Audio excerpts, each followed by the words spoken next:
Welcome to The Truth in a Nutshell, and thank you for joining us. I am Michael Boldea, your host. This is the aforementioned Truth in a Nutshell, an outreach of Hand of Help Ministries, and today we're going to be discussing one of the minor prophets, a man who had a true and reciprocal relationship with God, yet came to the point of being despondent due to his constantly seeing the wicked doing well and the righteous being surrounded by the wicked. Now, I realize a lot of people are feeling like Habakkuk right about now. A lot of people are scratching their heads, watching the wicked prosper and the righteous suffer in silence. But as we will see from our teaching today, God sees all. God hears all. And He justly recompenses in due time. Now, before we get into the teaching itself, I would be remiss if I did not remind you to visit our website at handofhelp.com.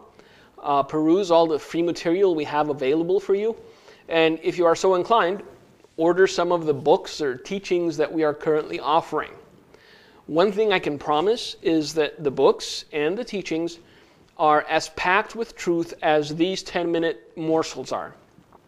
Because our primary purpose as a ministry is to preach the gospel of Christ and call men to repentance. With that, we proceed with the topic at hand, namely the life of the prophet Habakkuk. The book of Habakkuk has always fascinated me. I think what fascinates me more than the book itself is the honesty and forthrightness with which Habakkuk the prophet pours out his heart, writing openly about his life, the different stages of his walk with God, and the decisions that he made. Habakkuk is classified as one of the minor prophets. And the book of Habakkuk is 8th among the 12 books of the minor prophets towards the end of the Old Testament. Now, as I was rereading this admittedly short yet profoundly impacting book, I started jotting down some notes regarding what I was personally taking away from Habakkuk's conversation with God, having more to do with our daily lives than the prophetic implications of it. The first thing that I wrote down and underlined repeatedly is that even men of God go through trying times. Even men of God go through discouraging moments. Being a believer does not exempt us from going through hardships, from being discouraged, from suffering loss, from feeling pain, or from having our hearts broken. Now, I realize there are some individuals in Christendom who make fortunes by lying to God's children, telling them that they will be healthy and wealthy and happy if they send a love offering in, or if they write the biggest love gift they can. But the reality is that we all go through the valleys of life, because it is part of the human experience, whether we are saved or unsaved. Habakkuk was a man discouraged. Habakkuk saw the discrepancy between the wicked and the righteous. He observed how the righteous were being surrounded by the wicked and concluded to himself that God was not intervening the way Habakkuk would have wanted him to.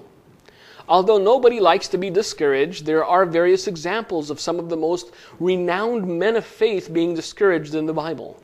From Abraham, who was discouraged and asked that Eliezer be his heir because as yet he had no children of his own, to Elijah, who was so discouraged that he asked God to kill him, thinking himself alone against the forces of darkness, to David, and even the Apostle Paul. Men of God have gone through their moments of discouragement.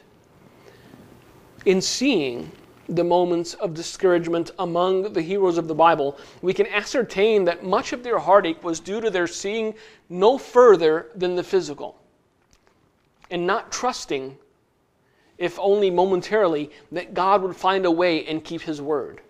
See, to Abraham, God had promised heirs. In fact, as many as the sand of the sea.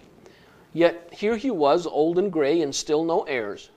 It was because he saw his predicament and did not have the vantage point that God did. It was because he saw his predicament and did not see beyond the present that Abraham became discouraged in his heart. This is why he asked the Lord to make his servant his heir. Now, if you're discouraged today, do not despair. You are not alone by any means, nor is this something abnormal in the life of a believer. Moments of discouragement are frequent traveling companions in our lives. And in those moments, we are tempted to think that the promises of God belong in the past. We're tempted to believe that God has forgotten us. We're tempted to murmur, and on occasion, we are tempted to judge God and our fellow man as Habakkuk attempted to. Habakkuk chapter 1, verses 2 through 4 says this, "O Lord, how long shall I cry and you will not hear? Even cry out to you violence and you will not save. Why do you show me iniquity and cause me to see trouble? For plundering and violence are before me. There is strife and contention, and contention arises. Therefore the law is powerless and justice never goes forth. For the wicked surround the righteous. Therefore perverse judgment proceeds." Since it is as impossible to avoid discouragement in this life as it is growing old, the question that we must ask is, what must we do when we're discouraged? Do we just endure discouragement? Do we tell others about it? Do we look for the cause? Do we find someone to blame? Or do we console ourselves with the knowledge that others are going through it as well? Well, the wise thing to do when we are discouraged is to do what Habakkuk did.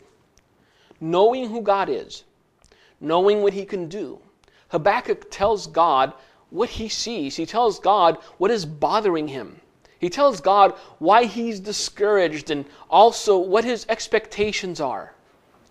Habakkuk is polite yet insistent in his pleas to God, and God answers him. As God begins to speak to him, Habakkuk's hope is rekindled as he remembers the nature of God, the power of God, the holiness of God, and the plan of God for the righteous as well as the wicked. Habakkuk 1:12 says this, "Are you not from everlasting, O Lord, my God, my Holy One? We shall not die. O Lord, you have appointed them for judgment. O Rock, you have marked them for correction. You are of purer eyes than to behold evil, and cannot look on wickedness." Even though the present had not changed, Habakkuk's hope was rekindled upon being reminded that he served an unchanging God, a God who is faithful to those who remain faithful and who keeps His promises no matter the circumstances. If today you are discouraged, if today you are disheartened, remember the God you serve. Remember His faithfulness. Remember His mercy. Remember His holiness. Remember His steadfastness. And let your hope be rekindled. There are many things concerning tomorrow of which we are ignorant. But one thing we can be certain of in perpetuity is that the nature of God is unchanging. Habakkuk's journey of the soul took him from the valley of despair and the crushing weight of discouragement to the heights of hope in God. Not because circumstances changed, not because things began to fall into place the way he'd expected them to, but because he remembered his God and the faithfulness of Him. Habakkuk knew that in his time God would judge justly between the wicked and the righteous. He knew that in His righteousness God had to judge Judah, but he also realized that Judah would be restored once they repented. Bring to remembrance the love of God and the love He has for you. Bring to remembrance the faithfulness He has shown you.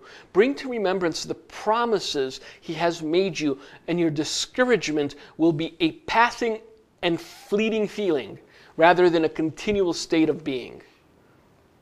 Romans 11:22 says it this way, "Therefore, consider the goodness and severity of God. On those who fell, severity, but toward you, goodness, if you continue in His goodness. Otherwise, you will also be cut off." And with these wise words, we end yet another installment of the Truth in a Nutshell.